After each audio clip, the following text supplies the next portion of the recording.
Chicken ഏത് സമയത്ത് കിട്ടിയാലും അതിൽ നിന്ന് 2 കഷ്ണം വറുത്ത് ചോറുണ്ടില്ല എന്നുണ്ടെങ്കിൽ ഒരു മനസമാധാനക്കേടാ. ചിക്കനൊക്കെ കഴുകി കുളിപ്പിച്ച് 3 പാത്രങ്ങളിലാക്കി മാറ്റി വെച്ചു. അതിലൊരു പാത്രം എടുത്ത് ഇപ്പോൾ കറി വയ്ക്കാനും ബാക്കി 2 ഫ്രിഡ്ജിൽ മാറ്റി.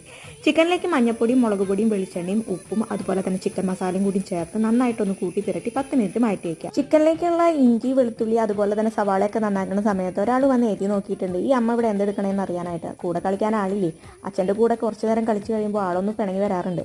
അപ്പോൾ ചിക്കനിലേക്കുള്ള ഇഞ്ചി വെളുത്തുള്ളി പച്ചമുളകും കൂടി നന്നായിട്ടൊന്ന് ക്രഷ് ചെയ്ത് മാറ്റി വയ്ക്കുക. ഇനി കുക്കറിലേക്ക് സവാളയും ഇഞ്ചി വെളുത്തുള്ളിയും തക്കാളിയും കൂടിയിട്ട് നന്നായിട്ട് വഴറ്റി അതിലേക്ക് പൊടികളും കൂടിയിട്ട് പൊടികളുടെ പച്ചമണം മാറി വരുമ്പോൾ ഉരുളക്കിഴങ്ങും കൂടിയിട്ട് അതിലേക്ക് ചൂടുവെള്ളവും ഉപ്പും കൂടിയിട്ട് നന്നായിട്ടൊന്ന് മിക്സ് ചെയ്ത് അതൊന്ന് തിളച്ച് വരുമ്പോൾ നമ്മുടെ ഫ്രൈ ചെയ്ത് വെച്ചിരിക്കുന്ന ചിക്കനും ആ ചിക്കൻ വറുത്ത പാത്രത്തിലെ വെള്ളവും കൂടി ഒഴിച്ച് നന്നായിട്ടൊന്ന് മിക്സ് ചെയ്ത് അടച്ചു വെച്ച് 2 വിസിലടിച്ചാൽ നമ്മുടെ ചിക്കൻ കറി ഇതുപോലെ ഇരിക്കും. നല്ല സൂപ്പർ ടേസ്റ്റി ഈസി കറിയാണ്. ട്രൈ ചെയ്ത് നോക്കണേ. അവൾക്ക് ഫുഡൊക്കെ കൊടുത്തതിന് ശേഷം ഞാനും ചിക്കൻ കൂട്ടി ഫുഡ് കഴിച്ചു കിട്ടും. അപ്പോൾ ഇത്രയേ ഉള്ളൂ. പുതിയൊരു വീഡിയോ ആയിട്ട് നമുക്ക് വീണ്ടും കാണാം.